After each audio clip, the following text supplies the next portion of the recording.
Hello, YouTube. Tammy as a yarn crafter coming to you with a story in a one whip. So buckle in. This is going to be a doozy. So, story time to start with.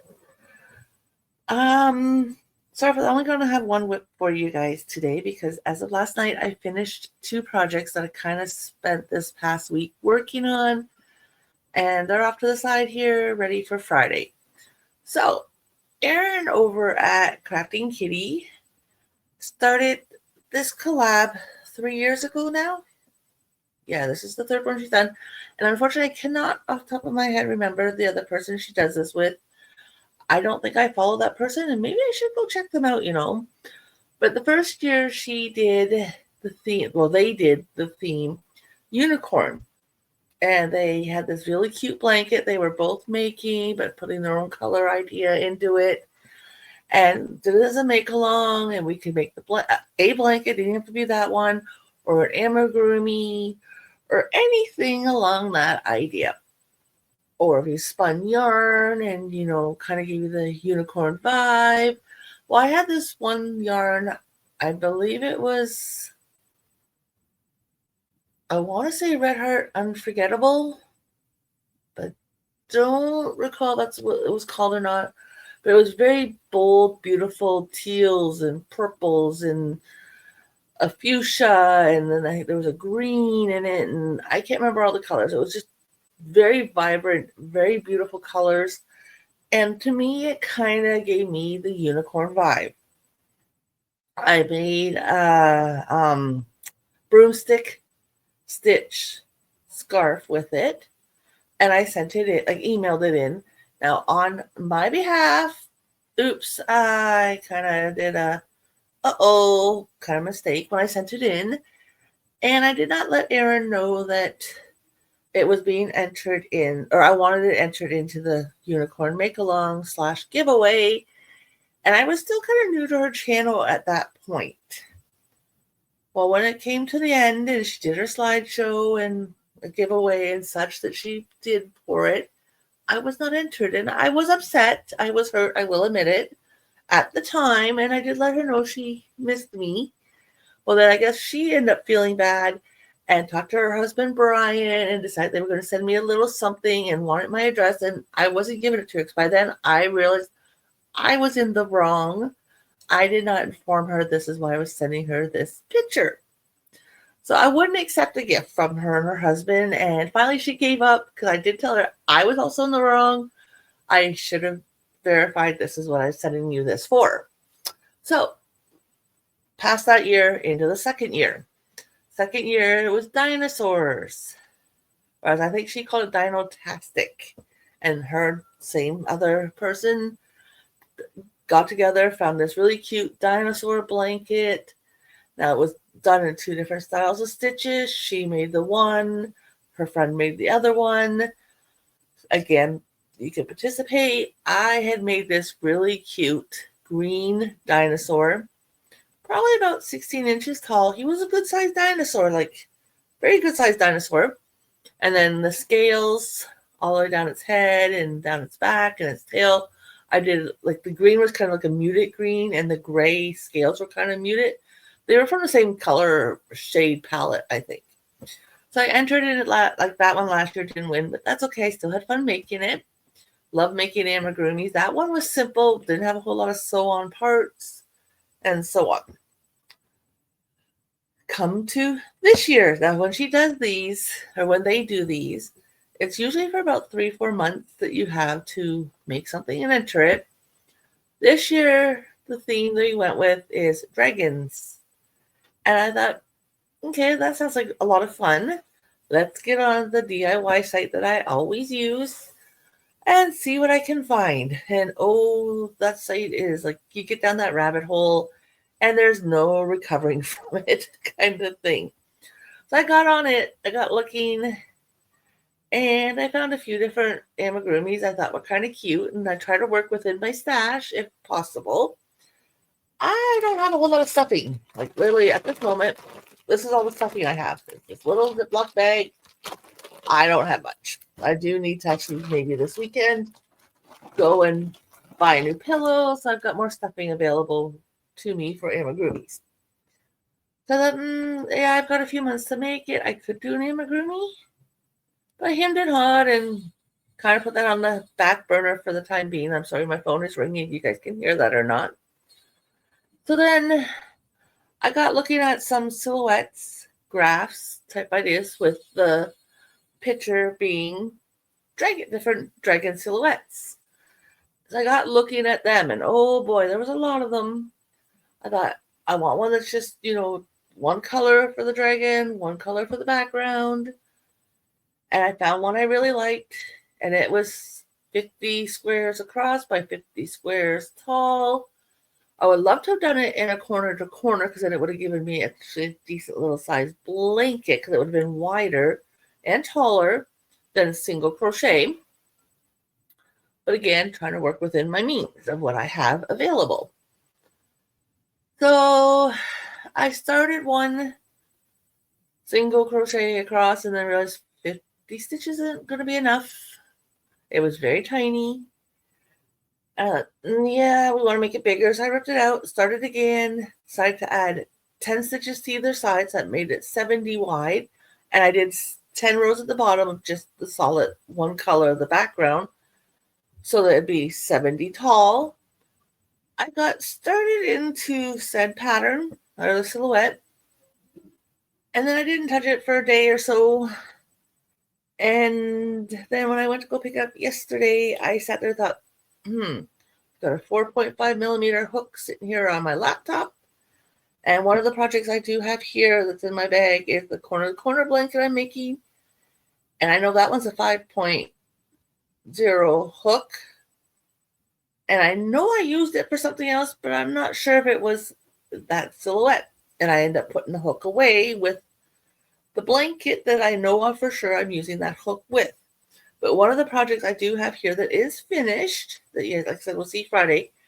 I'm thinking when I did the two main parts of that project, I used the 5 millimeter hook. And then when I did all the little pieces to attach, I did it with the 4.5, which turned out okay. But I'm not sure if the 5 was used, like I said, on said item that I was going to make and then put a picture frame and hang it up as a backdrop here on my wall. So I decided to scratch that project I'd already started. Thank goodness I wasn't very far into it. And like I said, I got back on that DIY site again. Yeah, I was on it for like 2 hours last night. And I'm searching and I'm searching and I'm looking at all kinds of amigurumis because I thought, well, I still have months to go, 2-3 months. I could get started crocheting the parts now. Then on the weekend, go and get a new pillow that I use the stuffing out of for making my amigurumis. And I'll be, doing okay. Until I got looking at a couple that I thought were really cute little dragons and realized all the parts. And how small a lot of those parts are, especially the scales going down the head, the back, along the tail. And then some of them I was looking at and the wings were actually opened and kind of sculpted and curved in, kind of like almost like they're ready to take flight or something, which obviously you can tell there's pipe cleaner or something in it, so I'd have to buy that as well. And I hemmed and hawed about amigurumis. Then I got looking back at some graphs and some silhouettes. And I found a couple I kind of liked and thought, well, maybe I'll make that one instead of the one I had already picked out. Oh, I'm so sorry, people. And then I hemmed and hawed about that, and I went back to amigurumis and looked a little more. Then I came across a couple things I thought were really cute. One was like almost like a hood to a cloak, so it was like big and drapey on your head. And the main part of the hood was, I'm gonna guess it looked like half doubles, but then there was like 4 or 5 rows here along the framing of the hood. There was a different stitch. I thought, okay, I've done that stitch before, and it's not that hard. And then I saw some really cute bags that the whole bag was made of that stitch, and that's kind of cute. If I get a really nice kind of an ombre, or not ombre, but some kind of yarn that I think that changes really nice in the colorway would look really cute in that bag, but that means I gotta go shopping. And then I found some fingerless gloves and some scarves, and then they called it a dragon egg, and it was probably 3, 4, I'd say about 6 inches tall, maybe 8 inches tall, which I don't think, again, I'd have enough stuffing. But I would have to get a hold of Erin before I go down that route, because technically the stitch is called the crocodile stitch. It's meant to look like scales, so okay, it can be dragon scales. But I'd want to get Erin's permission to use said stitch. Even though the pattern for the egg says dragon egg on it, I just wouldn't want, someone else participating and put a lot of work into it and say, well, that doesn't really count, kind of thing. So I hemmed and hawed about that and thought, let's keep looking. Then I found this really cute little bag. It was over the shoulder strap. Cute little bag. It wasn't very big. My tablet would fit in it, and maybe my keys and a couple other small things, like a little small change purse. Like, it's not a very big bag. And the body of the bag itself looked like maybe a seed stitch, almost, the one I was looking at. And then the flat piece that went over it looked like a dragon's face. I thought, oh my goodness, that is so cute. I could easily make that. That would not be hard at all. I only seen 3 or 4 pictures on the DIY site, and every single one of them took me to the exact same person over on the selling platform site that I've mentioned in the past, and it was to buy the finished project. And I thought, it's not what I'm looking for. So I was a little disappointed on that. So I scratched that one and kind of went looking some more, and then I found a bag that was not a very big bag. I couldn't tell you roughly how many stitches, maybe 50 by 50 roughly. And it was more or less like a silhouette panel.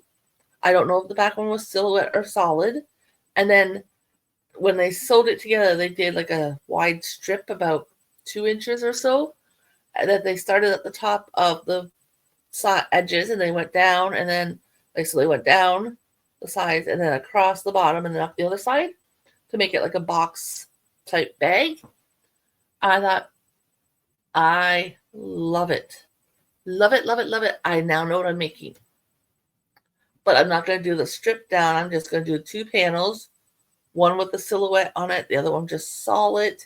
And then I'm just going to stitch the 2 panels together. So it's going to be it's not going to be as big inside. And then the strap and the stitching of the bag together, I'm going to do the same as the silhouette color. And then I got the panels, the main panels in the background color. So I did restart. Now, I decided though for this one, because originally it was, and oh, by the way, I did take notes this time, so I know which hook I'm using and how many stitches and so on. So I'm using the 4.5 millimeter hook. The pattern, the graph was originally 43 stitches wide, or 43 squares wide. I made it 53, so I added 5 stitches to each end. The height, I've got written 62, but I don't think 52 is the right number originally. I'd have to look at that. I don't think it really matters. As long as I remember to do 5 rows of just the solid color before I start the pattern and 5 rows on top. So I decided also to switch what yarn I'm using. And I'm now using, before I was using a pink and a purple in the Burnett Super Value yarn. They were baby pink, baby purple. They look cute together. And I thought, no, my Burnett is more my go-to yarn. And I do have some different loops and thread. So let's pull some of that out. So I pulled out a peachy color, which I don't know how well it's going to show on the camera, but it is like a peach. And then I pulled out a mint green. I thought those were kind of cute together. The peach is the main color I'm using the panels. The mint is going to be the silhouette and the stitching of it together and the handles. The stitch marker, I'm going to move it, but it's on the front side of my project. Yeah, it's on the front side. But so far, here's these yarns going up and down. It's just let me know these are the extra 5 stitches. And at the bottom, there is an extra 5 rows. I haven't got very far in it, but I'm going to, and it's a good size width-wise, and it's going to be a good size length-wise. So it's going to be a good little size bag. But that is, okay, why? Oh, okay, that's why. I say, why is one strand on the front, one in the back? I know why. So that's my WIP so far. Then, while I was making lunch today, I'm sitting there thinking, Tammy, you could have got away with not making anything. A few years back, made, now it's black. It was a band, like a tube, I guess you could say, of like 4 or 6 rows. I think it was 6 rows, black, single crochet. And then I made 2 green eyes. Now, in How to Train Your Dragon, which is movies I love the Netflix series. I love How You Train Your Dragon. As an adult, I love it. I just love that series. But when Toothless, which is the main dragon, if you have not seen it, and I'm sorry if it's a spoiler for anybody, when he's in a playful mood, his eyes are green and big and round. When he's in defensive mode or fight mode, they're still kind of big and round, but then they narrow out, kind of like a cat, like the slit kind of ideas. So I went ahead and found a very bright kind of green color and found some really cool eyes that were shaped like that, like he was in the defensive mode, and then did like little lines inside for the pupils and sewed it under this black tube I made for a cup cozy. So it's more or less like if Toothless was sleeping and all of a sudden his eyes opened and he was ready to attack. I thought I could enter that as long as I explained to Aaron what brought me to making that project. And because it's themed off of Toothless, who's a dragon, I could make it, right? But I thought, no, I'm going to actually make something. Like I said, I've got time. But I could have fudged it. And after all the struggling I had last night, trying to figure out what I was going to make and spending hours, and I mean like probably 3 hours on that site I go on to, and I already had something made. I thought, oh my goodness, leave it to me. But anyway, so thanks for listening to me rambling on. That is my WIP for the week. Like I said, I haven't got very far. Now, I do have 3 other WIPs sitting here. One being Sophie. I haven't touched her. I know, I kind of get in the mood for working on her for a bit, and then I kind of slow down on her. Then I have my corner-to-corner blanket I'm making that you guys have seen in the past videos. Can't touch it until I find out the last color I'm going to use, and I'm hoping it's in my stash as well, so that the whole blanket was made from stash, which would be pretty cool because not the last one I made for that make-along was Granny Squares. The previous one, which was chevrons, almost every week I had to go out and buy a new color of yarn. So that one's on hold till the weekend, which is fine with me. There's not a whole lot left to be made on said blanket. It will be finished.